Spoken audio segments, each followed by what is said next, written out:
You're listening to Superpower Curiosity with Dr. Richard Gillett. And I'm Molly Ruth, producer for the podcast. In Season 1 of Superpower Curiosity, we're exploring how and why to get beyond divisiveness. This is a subject that fascinates Richard, and it's the subject of his recent book. It's a Freakin Mess: How to Thrive in Divisive Times. This episode is about how divisive emotions can save or ruin your life, excerpted from It's a Freakin Mess, and read by Richard himself. Let's go!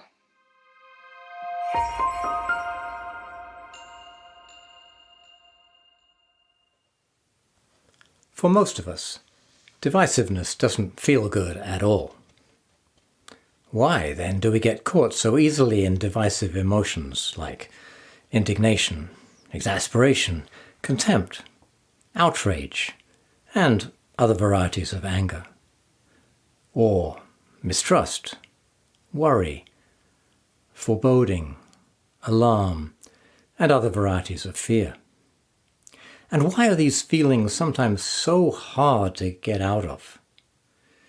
Sure, it's true that forces in society can tempt us into angry or fearful feelings. But what is it in us that responds? And when are anger and fear useful to us, and when are they not? When I was 10 years old, I witnessed a scene I have never forgotten. I was living in Uganda, where my father was employed as researcher on mosquito-borne disease. Family friends had driven my sister and me to see a local pride of wild lions. We found the lions lazing in the warm African sunshine on an open patch of dry earth interspersed with tufts of grass. There was another vehicle there, a van with 6 people inside.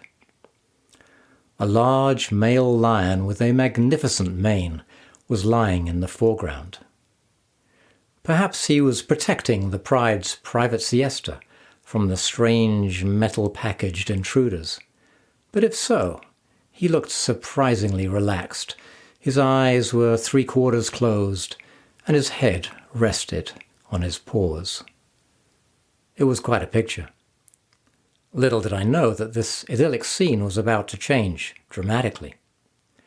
The driver of the van, for reasons only he could know, opened his door, which was facing the lions, and about 15 feet away from that powerful male. The reaction of the male lion was instant. From his recumbent posture, this 400-pound, muscle-ripped creature of the wild, armed with lethal teeth and 18 daggered claws, sprang 12 feet into the air with electrifying speed and a blood-curdling roar. I was open-mouthed in awe. I watched the dust of the African ground swirl in the air with the motion of the lion's leap. He landed on his 4 feet well before the man in the van managed to close his vehicle's door. Had the lion decided to leap forward in attack rather than straight up in the air, there is no doubt he could have reached and killed the man before the man could have closed his door. The van driver might have regretted his action, but I certainly didn't. I had been witness to a marvel of nature, the primordial might of raw animal power. Anger and fear as the great protectors. When I thought about this story years later, and remembered that this lion had leapt up vertically, it occurred to me that he could have made 2 other significant choices. The lion could have leapt backwards in fear and flight, or he could have leapt forward with aggression and fight, attacking the man in the van. Perhaps the lion's vertical leap was somewhere between these 2 twin pillars of biological alarm: anger or fear, fight or flight. Either way, it was a dramatic and effective display of force. Anger and fear have identical physiological pathways. They are two sides of the one coin, aversion. Corner a wild rat, and it will quiver with fear, yet lunge with feral anger. Lions and human beings are much the same in that aversion can be expressed either in anger and attack, or in fear and retreat. When we are in physical danger, our vital instincts for fight, flight are immensely useful. If a woman is about to be attacked by a lion, for example, nerve impulses will instantaneously instruct her adrenal glands to secrete a surge of adrenaline, cortisone, and other hormones. These hormones and corresponding fight-flight nerve impulses can have amazingly beneficial effects in such emergency situations. The emergency hormones increase the speed of breathing and dilate the bronchioles so that oxygen can reach the lungs and be transferred to the bloodstream with maximum efficiency. They increase the speed of the heart and dilate the blood vessels that supply the muscles so that oxygen can be transferred via these blood vessels to the muscles, again with maximum efficiency. These first two functions increase the efficiency of the muscles so that the woman can run away faster or fight with more power. The hormones increase the emotions of fear and anger by energizing the more primitive parts of the brain. These primary emotions add passion and energy to the fight-flight response. At the same time, the prefrontal cortex, the seat of rational thought, is switched off. Why? Because pondering the pros and cons of possible options is just not so useful when you're being charged by a lion. The hormones increase the speed of blood clotting from potential wounds. At the same time, the hormones block functions that would take up energy and are not, in the moment, absolutely necessary for survival. For example, they shut down the immune system. Fighting a charging lion takes precedence over fighting a cold. The surge of hormonal release also reduces the blood supply to the guts and the flow of digestive juices. Hence that dry mouth and that queasy feeling that sometimes accompany a moment of fear. In essence, the body makes an instant and wise prioritization. Digestion is just not so important when running away from a lion. The priority is to avoid being digested. All of these effects, including the emotions of anger or fear, are beautifully geared for a short-term physical emergency in times of danger. Fear can protect you from going too near to the edge of a cliff or from driving too fast around a hairpin turn. Anger can lend you incredible strength and speed when you need to fight or escape from immediate physical danger. Anger can also be a useful signal that informs those attacking you that they had better back off. You can sometimes draw a useful boundary with anger. Anger and fear as liabilities. In many situations that do not require physical action, the emergency reactions of anger and fear are not helpful. And here's the problem. We still produce the same emergency anger-fear response, even when we just imagine danger. If you take your pulse, then vividly imagine a really scary scene in which you're in danger, and then take your pulse again, you'll probably find that your pulse rate has significantly increased. Your blood pressure, too, will have gone up. This is the adrenaline response without the lion. Our bodies do not differentiate between a real attack on our physical being and an imagined attack.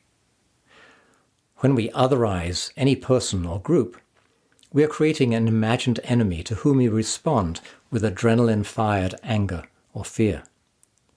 Since there is, in most cases, no physical danger, there is no physical activity we can do to lessen the danger we have created in our minds.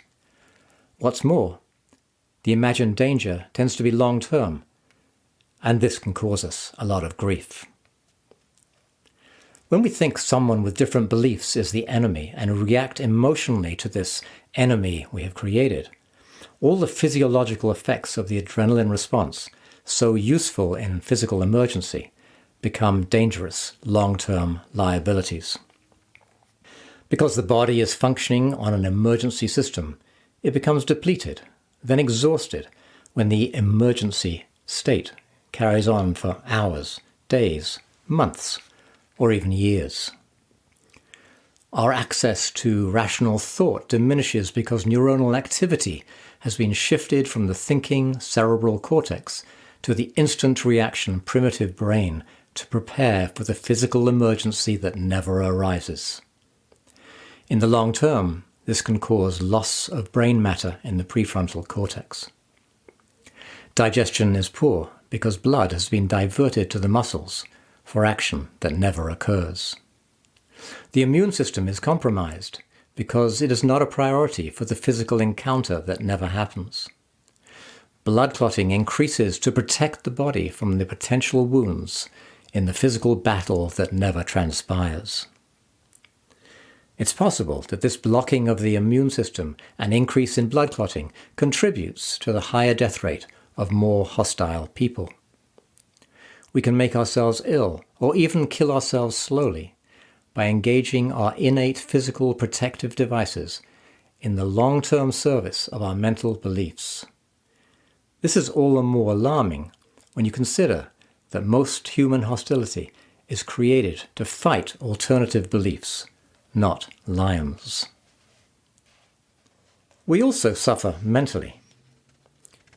If a challenge to one of our beliefs is experienced as a threat to us, we will do almost anything to get away from or destroy the perceived threat.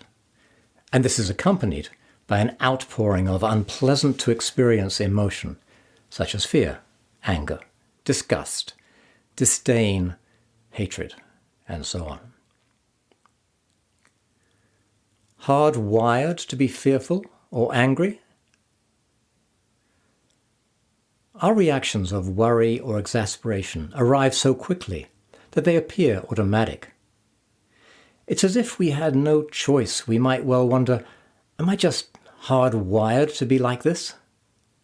The fact that our bodies don't seem to know the difference between real danger and imagined danger is probably hardwired. If this is so, our ingrained biological hardwiring for fight or flight might, at first sight, appear to be an insurmountable human weakness, a biological liability that too easily tempts us into being trigger-happy, irascible, and irresponsible idiots. But this would only be true if we overlooked one crucial point. A biological tendency is not a biological imperative. We are also, and I think equally, hardwired with the capacity for great empathy, kindness, and compassion. In addition, each of us has inherited the awesome complexity of the cerebral cortex with its tens of billions of neurons, and this gives us unparalleled choices in response to any situation. The human brain is remarkably adaptable and teachable. Whatever we do several times will tend to become habitual, and we, as human beings, always have a choice in what we decide to do. In particular, knowing the fact that our bodies do not differentiate well between real and imagined danger, we have the power to change what we imagine. When we reimagine the old mental enemy as one of us, for example, this in itself can change the anger, fear, emotional reaction. I've said several times that the animal fight-flight, anger-fear response is natural and often effective when the danger is physical. But even this is a matter of choice for us human beings. Thousands of martial arts practitioners have learned how to respond even to physical danger without anger or fear. And they found that they are actually more effective at dealing with the danger without the adrenaline response. We are truly creatures of stupendous free choice.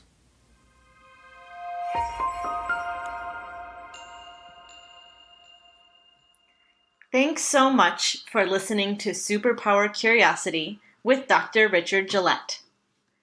If you have a question or comment for Richard, you can send an email or voice memo to superpowercuriosity@gmail.com. If you're enjoying the show, please take a moment to leave a review and/or tell a friend about the podcast. Episode 5 is scheduled to come out in 2 weeks, so make sure you're subscribed so you don't miss our next episode, a conversation Richard has with Dr. David Haddad, a psychologist, professor at William James College, and expert on bringing out the best in ourselves and others. Till next time, stay curious.